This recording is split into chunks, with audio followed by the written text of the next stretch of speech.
Hey Growth Techs, we are back. I'm Tyler Sula, the creator of Growth Tech, and today we're addressing a big question on the minds of architecture leaders. What can you do to create a unique and memorable onboarding experience for your clients? We're joined by Matt Forget, an amazing architect based in Florida. I'm Matt Forget. I'm the co-owner of Five Architecture. My wife and I are business partners, and we're a team of 5 to 7, depending on the day. Our team is all remote, so we have people spread out all over the country and actually a couple international as well. And our main focus is educational as well as like retail restaurants. So we're kind of in that like K through 12 private space, as well as that retail restaurant kind of assembly component. In this episode, we'll be diving into what Matt's current sales and onboarding process looks like, why he thinks there's an opportunity for improvement, and what he can start doing right now to blow his clients away. But before we begin, a huge thanks to Gelt for sponsoring Season 2. They've made managing my business and personal taxes stress-free, and I highly, highly, highly recommend that you check them out at joingelt.com. Plus, be sure to mention Growth Tech when you schedule a consultation to get 10% off your first year with Gelt. And if this is your first time listening to the Growth Tech podcast, here's the gist. There are somewhere around 30,000 architecture firm owners and leaders in the US today alone, but there's virtually no place for them to chat about the question that fuels their business. How do I find, attract, and win the best clients for my firm? So that's why I created this podcast, to tackle your real questions so you can walk away with actionable insights. And if you like the podcast, then you'll love The Studio, which is a private membership for architecture leaders with steps, strategies, and support to grow your business. And actually, everyone in Season 2 is a member, which you'll hear about at the end of the episode. If you want a taste of what's inside The Studio, then be sure to join my free newsletter at growthatech.com/join, where I share free sales and marketing growth hacks with more than 10,000 architecture leaders every Sunday morning. So go and join right now and enjoy the show. So I know that you gave me a little bit of a heads up on some of the challenges or things that you're thinking about trying to work through. And so what's the first thing that you want to chat about today? Yeah, so part of the kind of where I've been in my mind and everything with our business is trying to really amp up our client kind of like onboarding, or the experience that our clients get, whether they be repeat clients or new clients, in that early phase of meeting, kind of going through that like contracts phase, establishing work, establishing an agreement, and just kind of changing their experience. I read a book by Will Guardia called Unreasonable Hospitality. And he talks about just these moments, these experiences, these times when people remember being heard, remember being kind of like, you know, their voice was heard and they were recognized in some fashion. So that has always stuck with me for the last year or so since listening to the book, and really want to try to implement that in our practice, really kind of hard and heavy, and try to be unique, so that people just say, oh, hey, you know, check out Five Architecture. They really made us feel heard. They listened to us. They gave us this thing. And, you know, we just had this great beginning experience. Obviously, the experience kind of working with an architect has a lot of like really intense moments, really kind of quiet moments. It just goes up and down just by nature. But making sure that both of those times are memorable for them is something I really want to work on for our company. Yeah. And by both times, you mean the beginning and the end, or you know, I think the end is, yeah, like, well, like what happens in between, right? We come in, we're excited, we're high, everything is like great. We start to realize the dream. We start to put things on paper. We start to figure out everything. And then there are moments in there where it's like, oh, hey, this doesn't work, or we need to revisit this, or hey, we got comments from the city and they're asking for you to do X, Y, Z, which are going to cost you more. Or the contractor says, hey, instead of, you know, this much per square foot, it's going to be this much. Like trying to be there for them all the way through in some fashion, I think is important. And obviously some people value that more than others. But for me right now, like my main focus is like, what's that beginning phase? Like what's that get to know you phase? And then from there, we can kind of build for those other moments for them to kind of have a really unique experience. Cool. And just to get super specific, this is like they've signed the contract, they've decided that they want to work with you. Boom. First meeting, getting started, this package, how that process works. That's what we're talking about here. Yeah. Yeah. Yeah. I think there's something nice about like receiving something. Is it like is it a gift? Is it a thank you? Is it merch? Is it the agreement that we just formalized in a really nice printed format that just is like this like ceremonial beginning? I think often in the remote setting as specifically, everything's digital, right? There's like this send you an agreement, we review it together, we go over it, you sign it, and then like nothing. And I try to think about the other side, like we know what we're doing on our side. We're getting ready, we're making space in our schedule. But on the client side, they have maybe just one project, that project, and it's like, I haven't heard from you guys, like what's going on? Is it, is there some sort of expectation that's set? So they have a playbook for the whole process. Because sometimes it's new. That's right. It's new more often than not, probably. I guess maybe not as much necessarily with commercial projects, but definitely a fair share, and at least new usually with that architect. But yeah, and being overly ambitious, I guess, at the front and really doing a great job at setting expectations helps to minimize the disruptive communication that can happen otherwise, right? And that disruptive communication is like getting a client call like once a day to check in on the project and see how it's going and see how much is going on. And where's it at? I thought we were going to be here by now, and because they just weren't aware of the expectations and the actual timeline. So can definitely save you some heartache down the road as well. Yeah, it is. It's an investment, right? Because at some point they just know, oh, they gave me this, and that had I think there was a schedule in there, or I think there was this document that told me what to expect. Let me go check it out. And it's not just another thing lost in your emails and whatnot. So that's right. It's a trust building exercise for one, but it's also just this series of like you saying you're going to do something and you doing it. You saying you're going to do something and then doing it without them having to check in. I think that really helps. Well, let me ask you this before we dive into where you should be going. What's the current process look like today? Sure. So our current process, we'll do usually a discovery call, kind of like, hey, I found you guys on. Right now, we're getting a lot of Google kind of traffic. So, hey, I found you guys online. You're a local architect. I have this restaurant that we want to design. Okay, great. Sounds good. We kind of talk a little bit, kind of vet them a little in that phone call phase, just to make sure that we're seeing eye to eye. Assuming we could kind of get a good feeling about that relationship. Normally, I'll set up an in-person meeting. Just 2 days ago, had one in person at the space that the client was considering, just to kind of build some rapport, establish a relationship, and kind of hear where their challenges are. I think, in that setting, it's worked well to understand what someone's difficulties are and also show some value in that moment as well. Like, hey, we've done this for many others. I understand that you have a timeline that's kind of you're up against. You have some maybe not enough TI dollars that you're getting, and these are some of the things that we see that might either be good or bad moving forward on this project. We want to set some realistic expectations. Hey, that grease trap in the corner that was left over from the last tenant's not going to work for you. We're going to need to think about something new, and just really kind of just fact finding. That's kind of like that step 2, I guess. And then step 3 is really building out that proposal, which is based upon their needs. Lately, we've been doing like 3 tiers. So like, small, medium, large, whatever you want to call it. We started playing around with different ideas on what they're called just to get creative. Like the booster juice, the smoothie, and the super smoothie, or whatever. Do you change the name for each client, or you mean like I have that? That's awesome. That is so fun. I love that. I think I have one on my desk. It's what is it here? Quarter chicken platter, half chicken platter, big family dinner. That is amazing. I love that. It's just a small touch and just showing a little bit of humor. That's awesome. Okay. What? Like, why not? Continue. Yeah, that's great. Yeah. Nothing to lose. I mean, if they don't have a sense of humor around that, then they're probably not going to be a fun client anyways. So.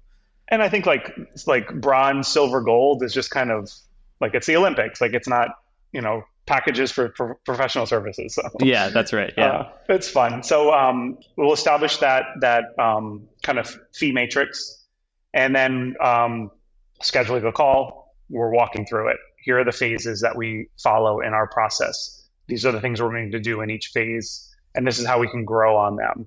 We can do the base bare bones. We can give you a little more, give you a little more. You can take some risk. We can take some risk in different phases as we go through. And we'll review that in person, kind of get their feelings on where they're at. Sometimes immediately it's okay, this sounds great. We're going to go with the quarter chicken platter, and we're good to go. And then immediately we'll roll into preparing a formal agreement based upon those kind of that outline of services, send it off digitally, sign it. And then with our agreement, we have a billing information form, so we can skip a step in gathering like their entity information, that like legal kind of like document. So that immediately goes into our backend QuickBooks, and we're generating an invoice to send to them for our initial payment. Okay. Initial payment gets received, and we work the project into our schedule and then start on those phases. And then the communication process itself, like, hey, you said like you work the project into your schedule after they submit their payment. Like, what happens right now in terms of, is there like an email that you're sending to them? Is there another meeting that you have to start the project off? Like, what does that first week or two? Yeah, what's the kickoff look like? Yeah, so once we receive their payment for the terms of our agreement, we will reach out to do like a kickoff meeting. Normally, well, not normally, always I'm on that call as that, we're still continuing that relationship.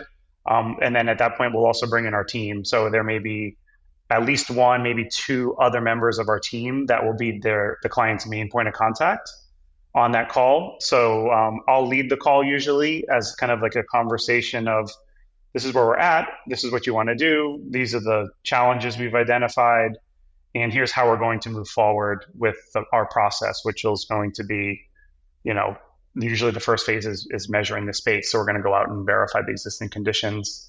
And then, slowly I will back off, and I will begin to let the team move in to be the main point of contact for that production phase of the project, with check-ins every once in a while where I am present to be part of a presentation, be part of a discussion about a challenge, whatever it is. So I'm kind of dabbling in there, sprinkled throughout that process as well. Cool. Okay. All right. So then let's talk about, you have this process in place. I noticed from our conversations in the studio, right, that the pricing options, these different things are working pretty well. You're continuing to grow your business, like we're moving in the right direction.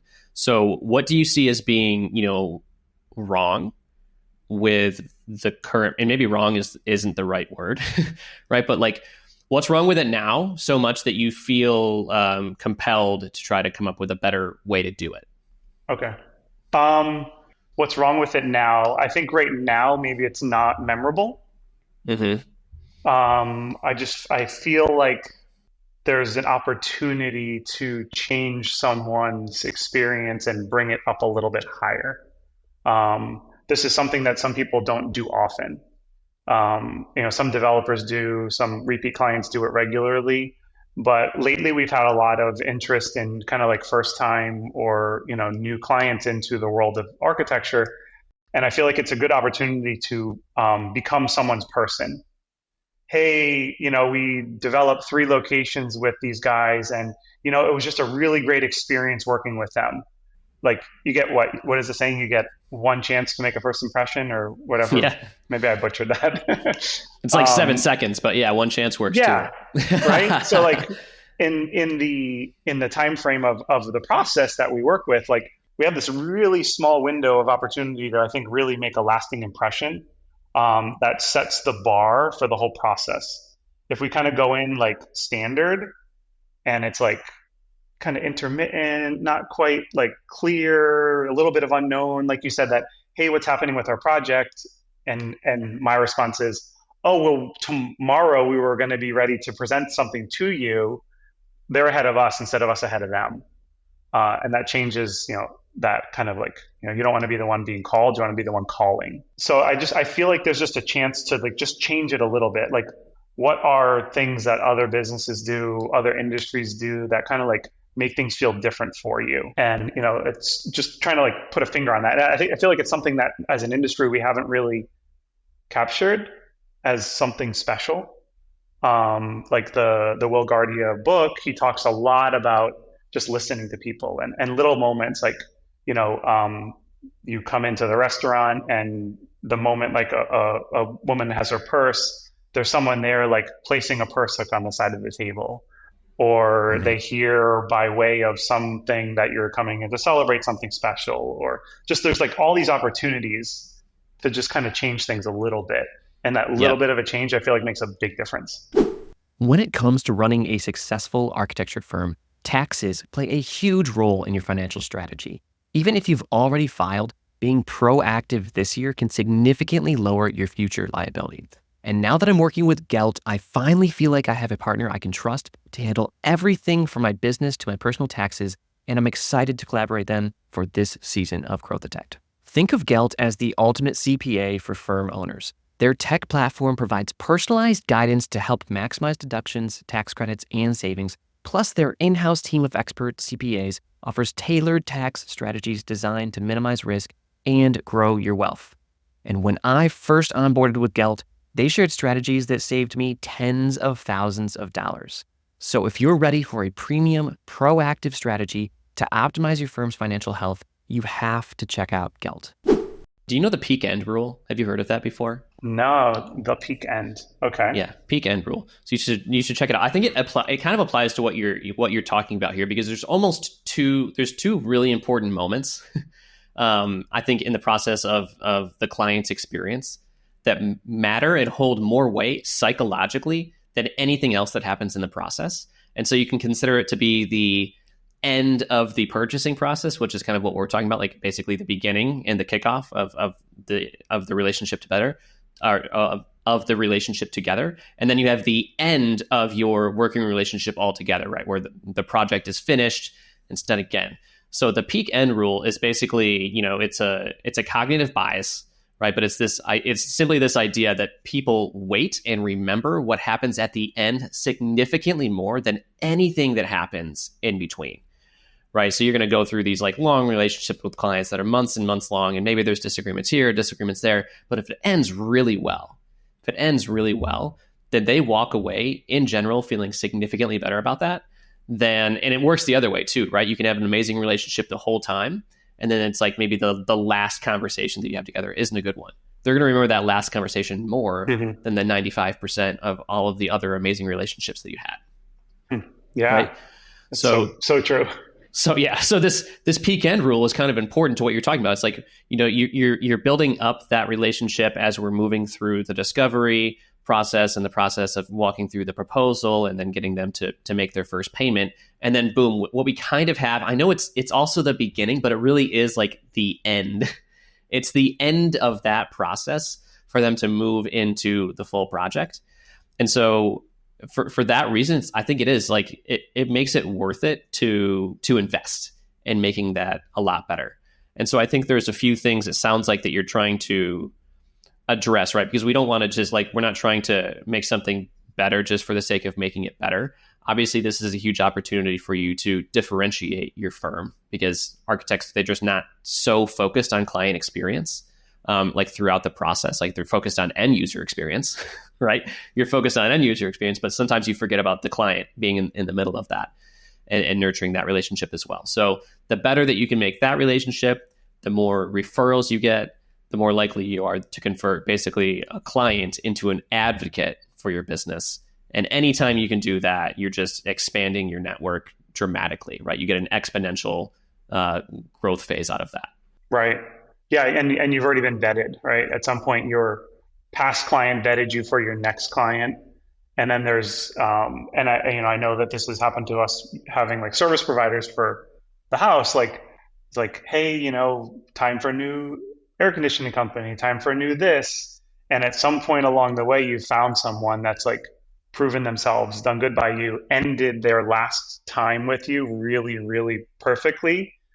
And then you don't need to call multiple people again. It's just one phone call to get something done. because you already feel like you're kind of heard, taken care of, and understood.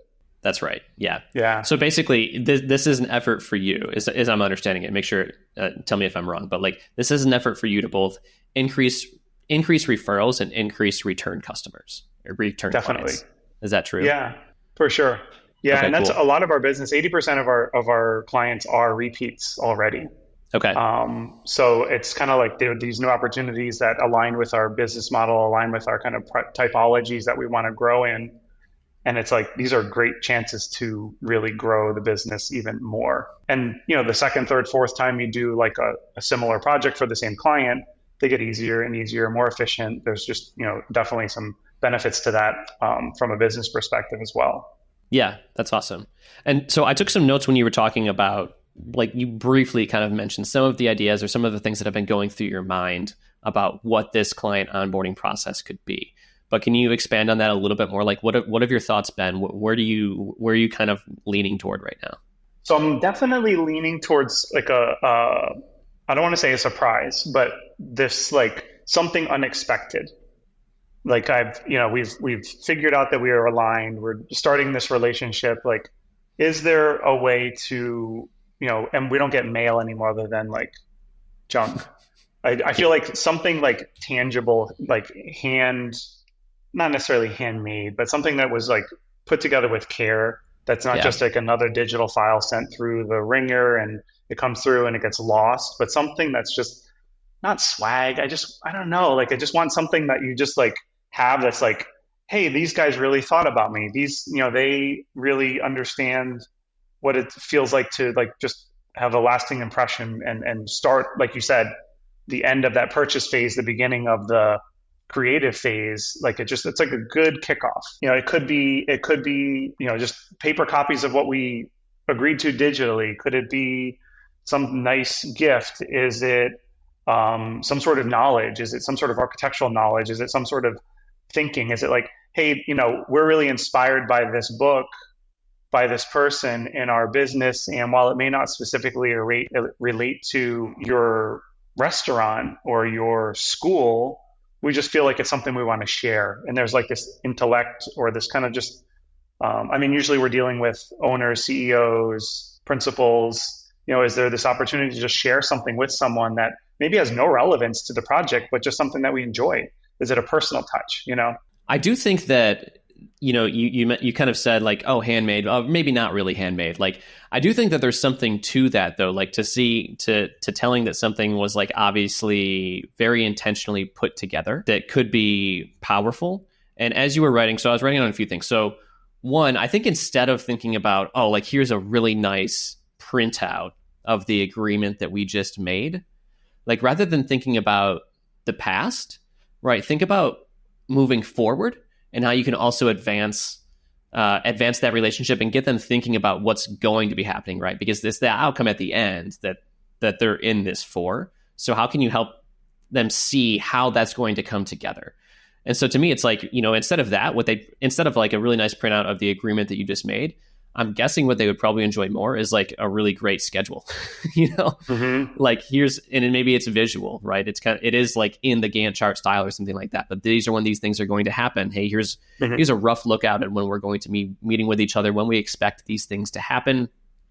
Hang this up and put it in there, just so you always have something to look forward to and you have a rough idea of where we're at in the process whenever you're looking at it. Like, this is the same thing that we're going to be looking back at as a team, right? So, because I know you're doing that in the first meeting, but there's a few components here, right? There's the informational component, right? Which is just like the client they just want to know what's happening, right? And the more that you can let them know what's happening without actively telling them what's happening, the better it's going to be for you. Like, the more free you're going to be to actually just continue on, and like, the more productive, essentially, you'll be able to be on the project without being too bogged down or bothered by that. So if it's like, we're going to send you an email or give you a call every single week, at least once a week, so we can address any of your questions too. And here's the rough schedule, and we hope to have you in there, by summer of 2025. That's when that should be done, and like all these different things, so that they can actually see it like come together, and even maybe like a little explanation of what the process is, because we speak in terms of concept development and schematic design and design development and construction documentation, but they generally don't know what that means.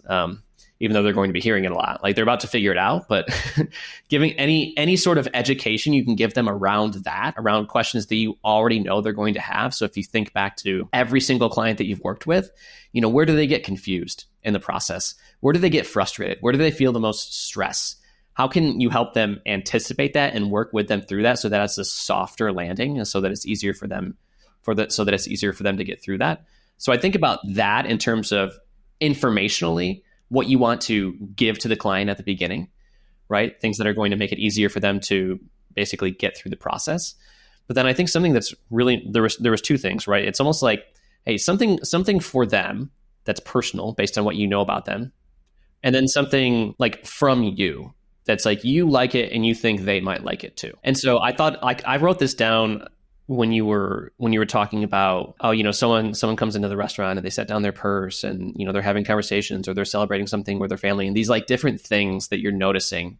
I think that's one component. Like, hey, you're noticing different things when you're in their space and in their environment that might help them, that could be beneficial to them. But I think there's other things, like if you are really having these great and intentional discovery conversations with them, right? Understanding what their challenges are, what their problems are. If you're spending time at the beginning of those meetings and at the proposal meetings, building a little bit of rapport, talking about something other than business, what's going on in their lives, they have kids, they love dogs, so they do these different things. Like, try to listen really intentionally or look back at those notes and think like, what's that one personal thing? Like maybe they're a big, Florida Gators fan. And so in that picture, in the package, like you're giving them a Florida Gators hat or you're giving them a Florida Gators jersey or something like that. Right. Or you notice something around the restaurant and you just happen to see that, like, I don't know, one of their speakers were broken. And so you got them a new speaker, or, I mean, just like little things like that. They were like, whoa, I can't believe like you remembered that, or you were really intentional about that. I think that makes them like sit up because it's about them. And it can even come with a note, like, really excited to work with you. I noticed this, you told me that you were a Florida Gators fan. So here's a way to get our relationship off on the right foot.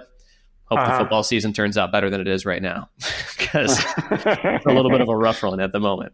So I think something like that. And then what you were saying, a lot of the people that you're working with, right? They're business owners, they're CEOs, they're kind of executive types. So maybe you yourself, as also one of those, you have a couple of business books or things or resources that you've really found to be helpful. And that's just something that's like a standard, right? Pretty much you're giving that to every single client. So in a way, you probably have like a rough template of what this schedule and layout is and what the expectations are to set in terms of informationally what they're going to be getting, how this process works, right? So that's one. And then you already know that you like always give this book or this resource every single time you're meeting with a leader because you just found it to be so helpful. And here's a couple of things that I thought were useful and I think you would like it too. And then third, there's always this personal piece, this personal touch, something that you heard, something that they mentioned that they like, that you are like returning back to them. Yeah. That feels like holistic too, right? There's like, you're kind of touching on different layers of the relationship with care. And like you said, some of them are, for us, standard, for them, almost like proprietary information that is special to their project. And, there are adjustments that go in there, but for all intents and purposes, we do the same thing over and over and over again for all of our different clients. So like you said, we know it, we know the terms, we know what's going to happen, but maybe painting that picture in a way that they can really understand it. Like, how does it impact me? That's right. Right. And that's the shift. That is the shift in perspective that I think every architect probably needs to really think about. It's that, yeah, we know what it is. It's familiar to us. We do it every single day. We do it over and over. We do it on every single project. But this is a once every 5 year situation for them, if not a once in a lifetime thing that they're doing, right? And so, yeah, how can you shift that language to be about what they're going to be seeing and experiencing, right? Like, there's a ton of work that happens in the construction document phase, probably the most intense work, but there's very little communication that needs to happen, like with the client at that point. Versus, the concept phase is like, they probably feel like there's a bunch of things happening and they get confused when it gets to the construction document phase because they're like, why is this taking 4 weeks for you guys to put together a drawing set? And you're like, well, it's a big deal. Yeah. It's funny you say that. It's funny you say that because I've told some of our clients, I said, in explaining construction documents phase, I'm like, this is the phase where we do most of our work and you hear the least from us. Because Yeah, that's funny. we're Yes, you're doing heads it. down, we're doing and doing and doing on all the things that we've decided already before. And I think that starts to click because they say, I'm probably not going to hear from them as much as I did before. Okay, That's right. fine, right? The updates are smaller. They're not as intense. We don't need as much from them. Just having that picture painted in your mind, you know what to expect. Yeah. And then the last thing that I would think about on this client onboarding front is the delivery of what that package is, right? So yeah, you can do it in the mail, but if all of your projects do happen to be local, like maybe that's a personal drop off, like almost like a casual personal drop off. It's just like, hey, I'm over here on this side of town. Here's a package, like a welcome package that I put together for you guys. It's got some things in it, but looking forward to seeing you at the kickoff meeting. Or it's something that you give them at the kickoff meeting. I'm not totally sure, but I could see that being, I could see that being powerful. And maybe it's like when if the kickoff meeting is happening in your office, like maybe they can also pick out some swag too. It's scalable and it fits into your existing process. Like if you're already doing discovery, just take a little bit of a mental note when you hear something like that. You're already putting together a schedule, so just have like one of the designers on your team like create a nice design template that you can kind of plug in the different information to. And obviously, whatever books you like to read or if you found really useful as a C-suite, share that with them too. So it's scalable, right? It doesn't take that much manual effort, really. Right.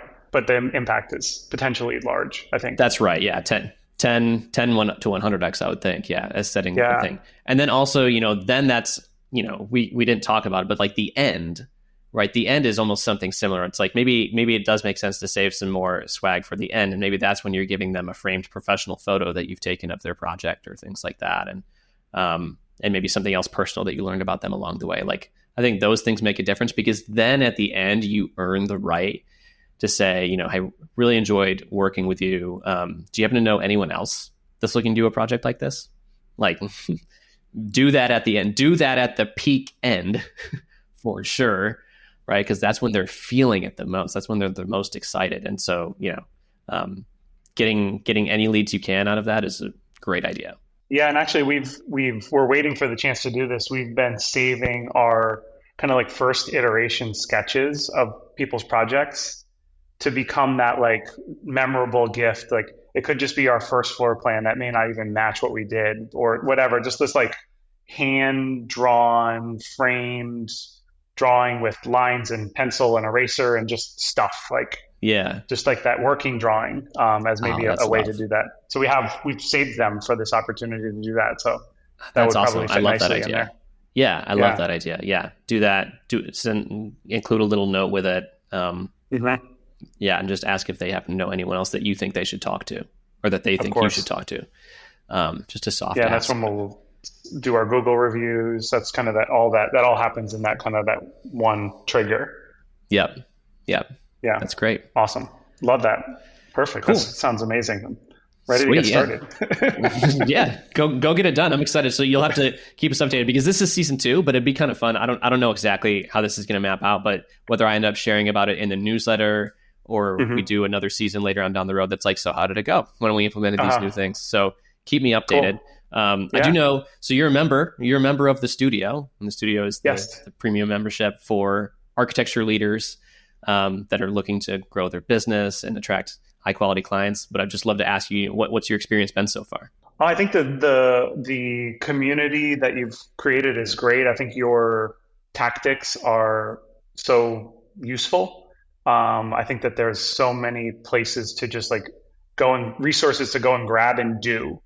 I feel like a lot of the kind of the resources we have as architects are like, here's an idea, but like we're missing that like implementation phase. And obviously like we are short on time. Like there's just like all these like things, right? It's just the nature of who we are. But when there's like an idea and like, this is how you can execute it. Like, I feel like that part is missing in so many places. And I feel like your tips and tactics and all your hacks and everything are just so helpful to really move the needle forward and not get stalled. So I definitely feel like there's so much value there. So definitely appreciate that. Yeah, well, I appreciate that. That was the goal. That was also my frustration that I saw with architecture was like, there's just not enough focus on taking action. Like we can talk about it all day, but at the end of the day, like we need to walk them through the actual steps that they need to take if they want to make this change. So that makes me really happy to hear it in your words, that that's what you've been experiencing too. Yeah. What would you say to other architecture leaders that are thinking about the studio, or whether they want to join a community like that? I think it's so valuable. I think that we owe it to ourselves to utilize shared knowledge to our benefit. And if something works for someone, like let's share it. Let's say, hey, this is what I did. This is how I did it. And these are the results I had. And maybe I would have done it a little bit differently to maybe change the results, but like we're all going through the same stuff. Mm-hmm. So like if we can like surround ourselves with people that are doing the same thing and are willing to share, willing to kind of update others, I think there's just so much value there.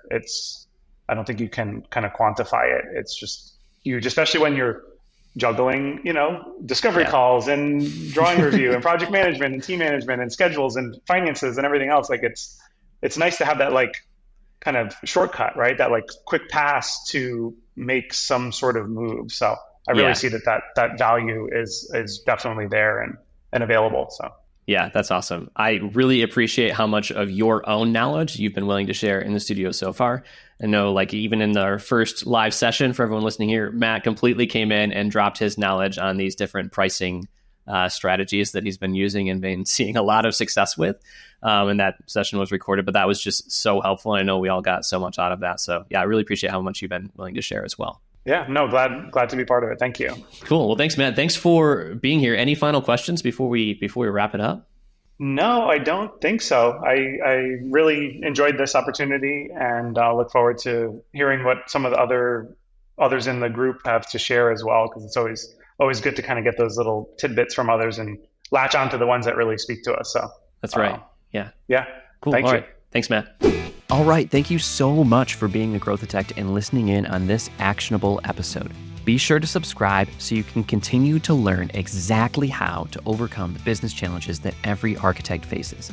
And if you want a taste of what's inside the studio, then go to growtharchitect.com/join to subscribe to the Growth Architect newsletter read by more than 10,000 architecture leaders every Sunday morning. I'll see you in the next episode.